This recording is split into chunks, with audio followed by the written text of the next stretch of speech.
Excellencies, ladies and gentlemen, good afternoon. I was delighted when I got to know about your event, which boldly emphasizes the importance of surgery as one of the key interventions to achieve universal health coverage. Universal health coverage is simply incomplete without access to surgery.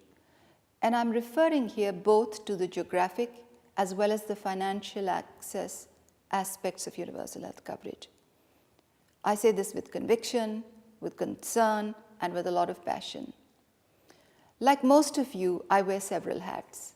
If I put on my NCD Commission co-chair hat on, I know well, as you do too, that surgery as an intervention has a significant role in the response to non-communicable diseases and injuries. One of my several other hats involves overseeing an access to surgery program called Heart File Financing in my country. On a daily basis, I hear stories from my teams and volunteers of osteoporotic elderly women with broken hips who would be taken away from the hospital bedridden and crippled for life if someone didn't pay for the needed nail to fix the joint.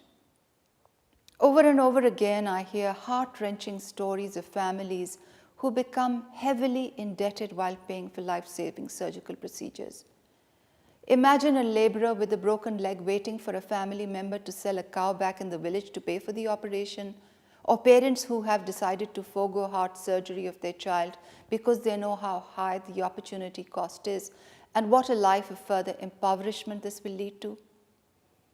And it is not just the financial access aspect that is the problem. Across the continent of Africa and in many other countries of the world, individuals do not have geographic access to essential surgery.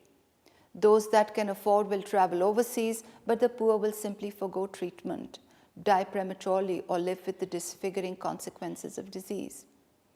There can be nothing more dehumanizing than failure of systems to come to the assistance of people in such great distress.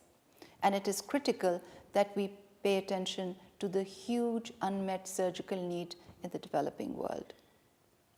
According to official statistics, as you know well, 5 billion people do not have access to safe, timely, and affordable surgical care. 9 out of 10 people in the low and middle income countries do not have access to surgical care when needed. And this may just be the tip of the iceberg. This is simply unacceptable. Let us recall that in 2015, the World Health Assembly Resolution 6815 was passed unanimously by the member states. The resolution called for strengthening of emergency and essential surgical care and anesthesia as an important component of universal health coverage. We must make sure that we pave the way for translating these commitments into action at this seminal meeting. I thank you for your attention.